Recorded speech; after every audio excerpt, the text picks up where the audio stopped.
boy honi akwa kotoba mampeni ene mrase jafo ntie na we anim yi won betra mrase jafie ma hyehye mra papa ama mo ya fa ntuma papa ede efra emu nsemu a eko chiko breman ko bata ne eba opata brebre se paso che wo mamu ne amanfo nkro so a eja mo mpetre ne mpatra pa magia tum ene akekese ni ebade ababe somo nsam ne do so na poso ene abato komesa ne mpenimfo ababe kasa ede afa voters register nsemu a andi samanjoko mpenimfo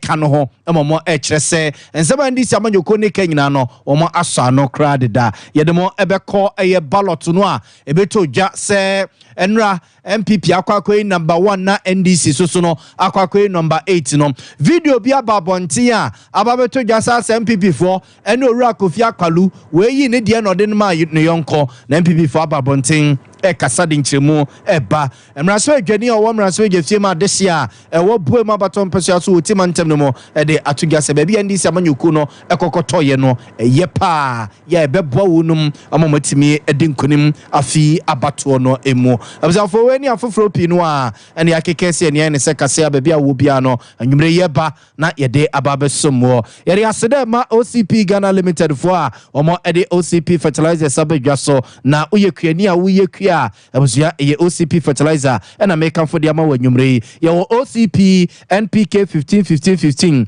and ye OCP NPK 10 wodwa so a ne nyina mpanimfo agiatumu a sawodo bro sawodo mo sawodo ntosu sawodo beans sawodo de wodo bia ne wodua bia so no wode OCP fertilizers bi epete so a abusua for se so doso de ama wani we so no so asase no ye ketwe bi se mensem kra no a wode OCP pete so a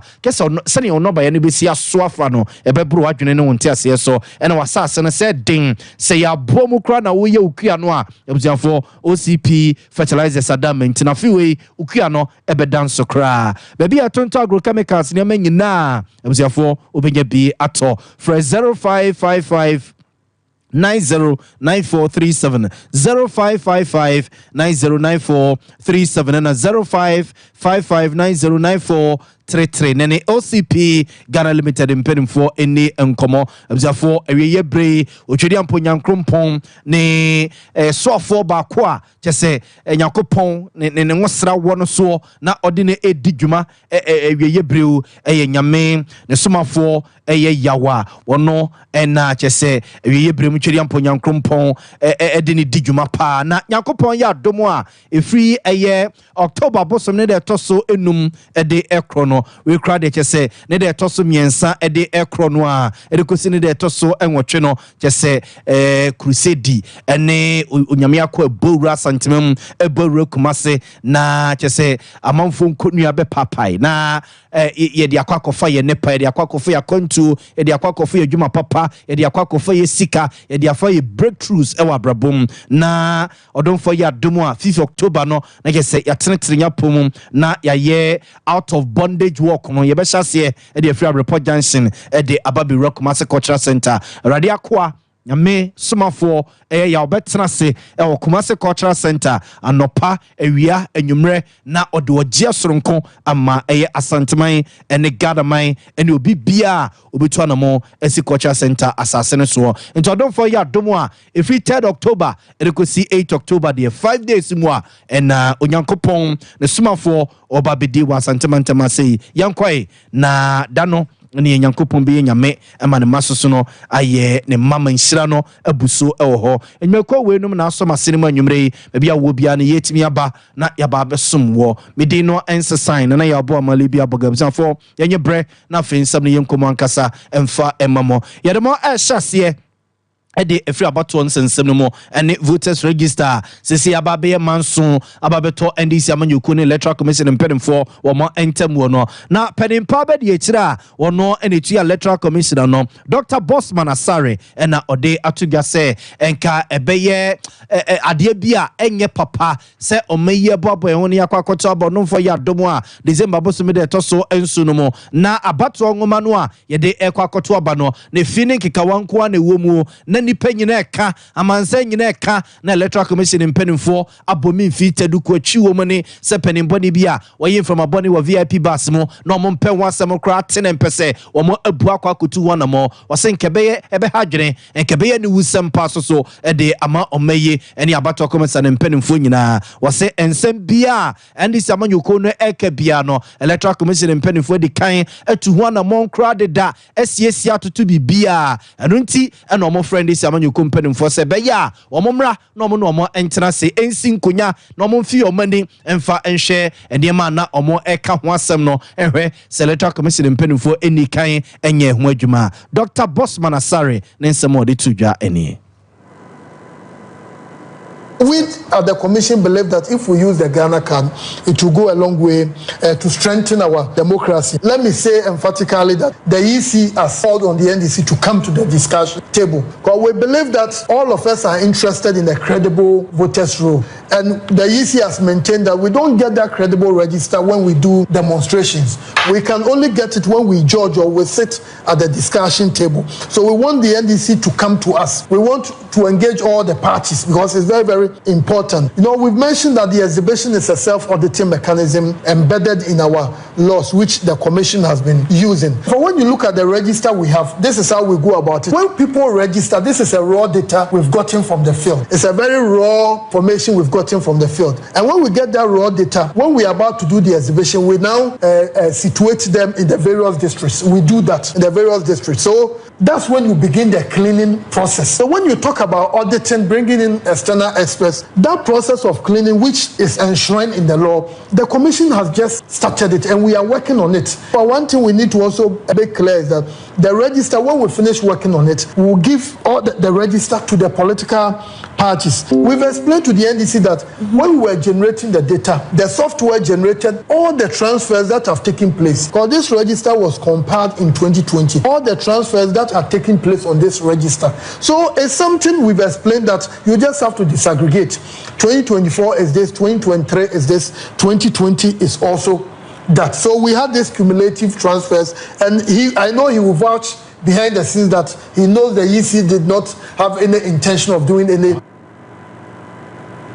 Observant to way a penimpa de chiro share abato commission so Dr. Bosman Asare and observant yete no NK na no see ya and NDC Mraswe Jenny or Mraswe Fima this year a war boom abaton pesia so honorable a Kofi Adam so no a DB a source was say dead day and a maintain see ya about a war voters register no one see a probity so bonwa a year electoral commission in penning for was so much if it's musu and no more buy any ensem bia empanimfo binom a omo ewo electoral commission atena ye hono ade tudwa ekekaye no ene nam so ma ase gidie a manyuko ahodo no benya wo electoral commission mu no ehihimu a omo enyi omo enisa no ntise epobi ede so boabo na dede nyina no yemfa gomo electoral commission empanimfo omo su no omo ban ne nye enam ya babedu ba bia ye duru sisi no no Kofi Adams.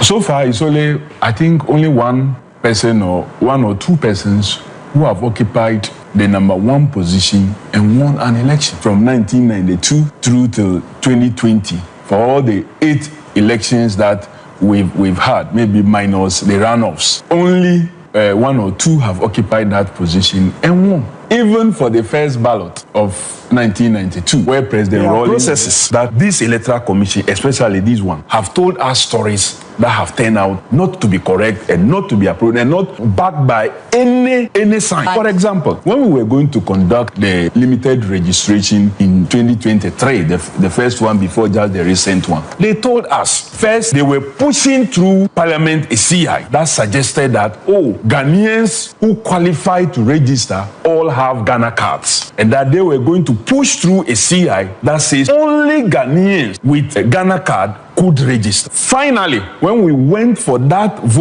limited voter registration exercise, over 65% of persons who turned up to register happened not to possess Ghana card. So the Electoral Commission, per the constitutional provision that says they must expand access to persons to register, were trying to limit this access by sponsoring such a CI when there was no such evidence suggesting. Recently, we went again for this limited registration again again, a very huge percentage of Ghanaians who turn up to register actually didn't have Ghana card. So the Electoral Commission, not having all these votes, could not be sitting in the comfort of their rooms to be making laws that would have stopped person. Now you decide, first and foremost, you indicated per your timelines that after the registration, you provide. Abzianti woye NDC Mrasweje ni owo Mrasweje firma this year wo buema baton pesuaso wo timantem no mo Honorable Kofi Adams ena yete ne nken enti voter register ho manso ne ho dawre a ababeto NDC amanyuku ne ntem ne Electoral Commission mperimfo ena o kyerese omusu ene omoban ene tintintinti sembia wono eyeyeye no ka ho bi ena omo ababedu baby a wono aduru sese no abzafo yento aso na ye former enconsemfu from Eguso edemo Electoral Commission atena ye ene amanyuku ahodo no enra na beto odwa se Electoral Commission mperimfo atena se a wono CCC si dadako kata bongo bonkuto panache se wono ahyehye amanyuku ahodo no baby obi abeda ewa bato krata no a Ghana for ebetintim ne yede ayi mampede ne yemrasbejafo no eye ballot paper no wono ekwa akohyehye amanyuku ahodo no nyina ekukohia enra emadwumadie ne ekoso na dwumadie no kwa ekoso no ebuzafo nsem bi a epiepie ewakire eyese eno ambeka ya emra omo ye ballot ne wiye no na gese MPP amanyuku no ane Dr. Alhaji Mahmoud Babia odi MPP amanyuku ni maprema mpene adwafi akwakoyi number 1 a womo ekwa akoda honum na gese soro ho eno mo ekwa akoda na eno na manfo ekeka se ekwa MPP for fa so eyi number 1 no entiase nim womo dwene ho a womo entiase na se mfoni bi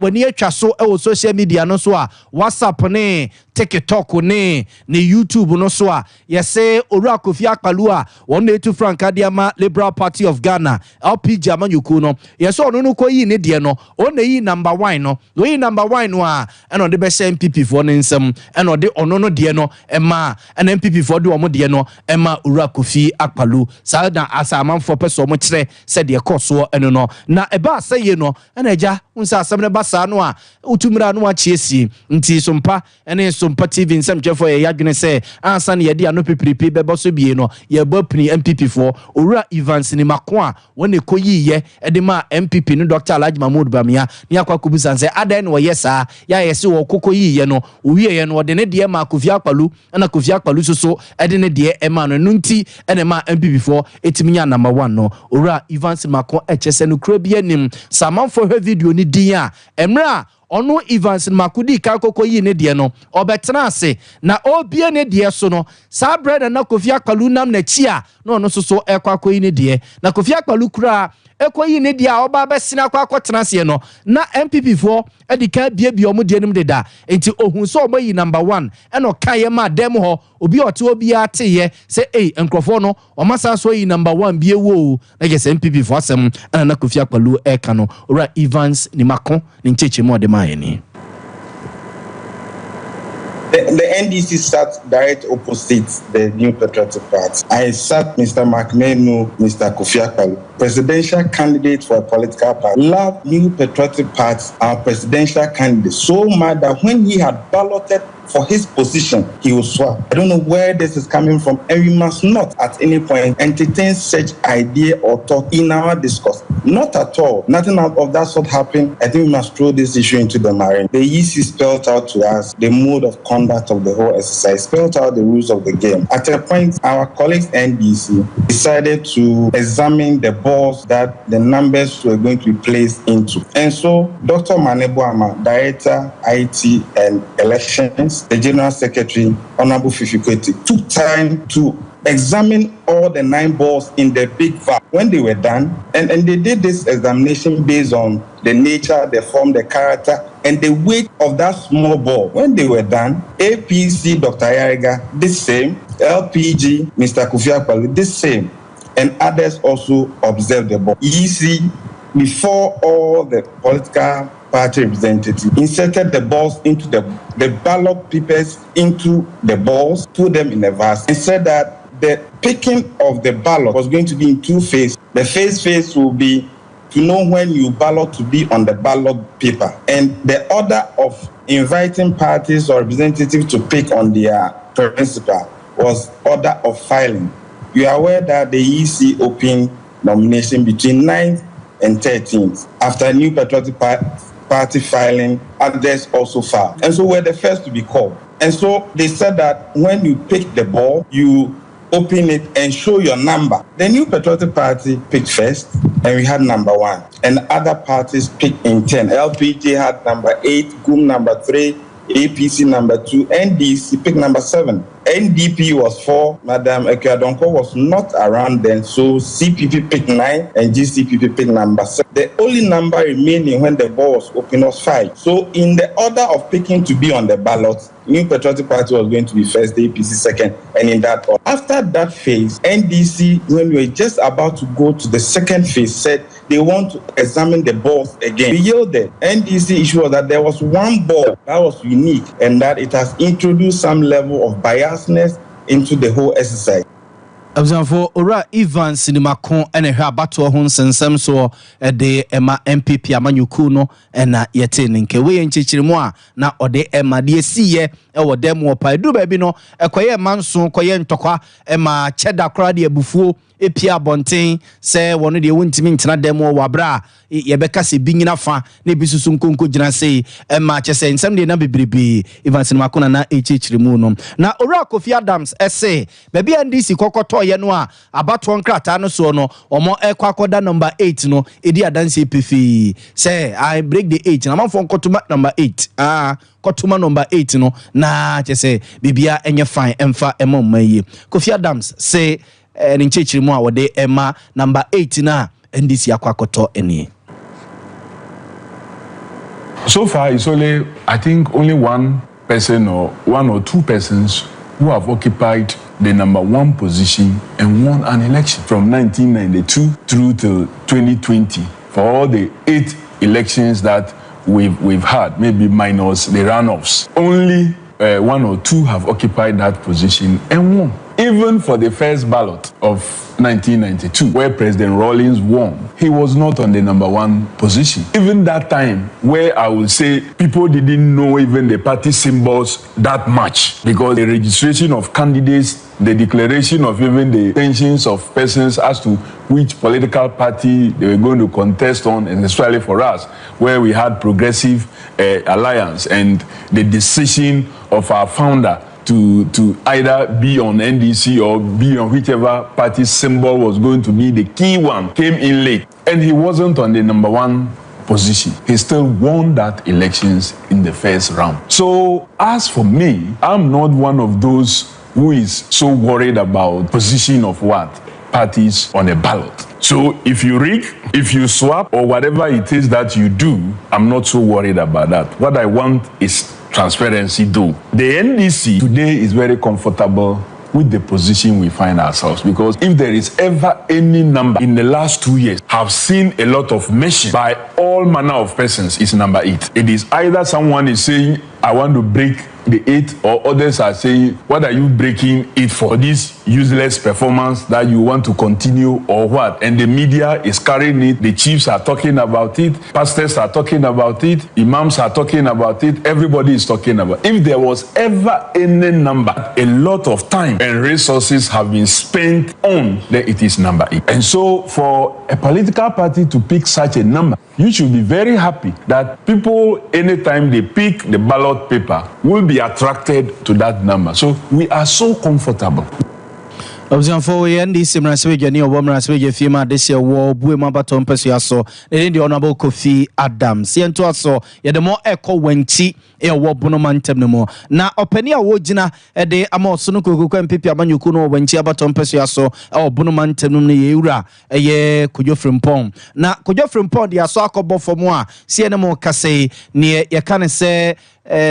ultra modern Astro Tefi one more ekwaku sibie de ama adesia o wanchi abaton peso so titru ene brono e friend say insua no ewo wanchi na ora Kojo Frimpong echeche nsem de kireye de nti a o de aso abofom na omo eba bedi se adwuma wei ewo ne peso no so.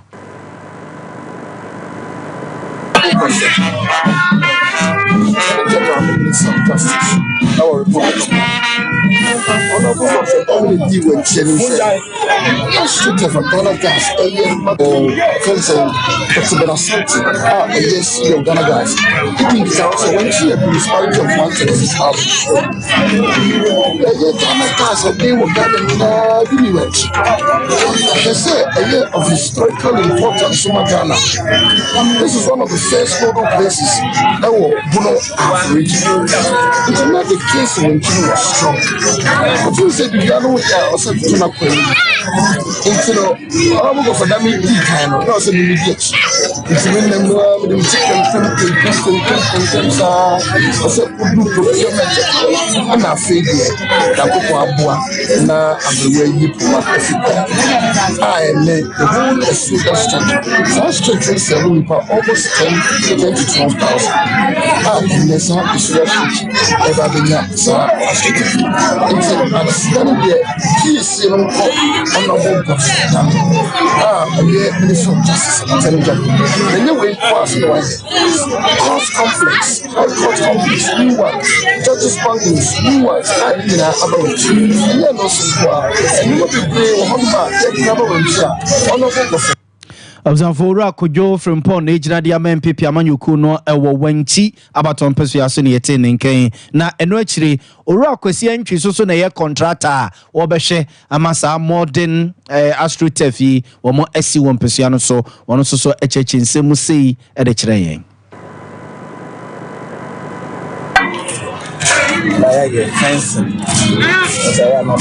fencing there. So I was out of the more public fencing. So I that night. And it's a little time.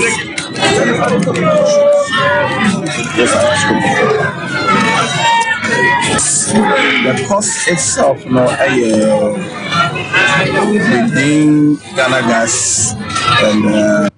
Obzanfora kwasi entwi ye pene kwanche for wada Wembley construction firm no ono ene behwa ma masisa ultramodern astro TV wanchi abato empesia so na bonkum hina wo wanchi na nanatra nkonya wonama ensa aseso na nasoso de nanum nyam kokota kire e ma nananum nyina e ma ono soso e de kakra epimpenimfo so Yes, no. I will be on one say. Come on, you I want to imagine the field. And we need work was no limit. I think all the bar is not what you have to be. As I'm running out of the ball, you sure say, my phone is free. And not party. I'm on what you yes,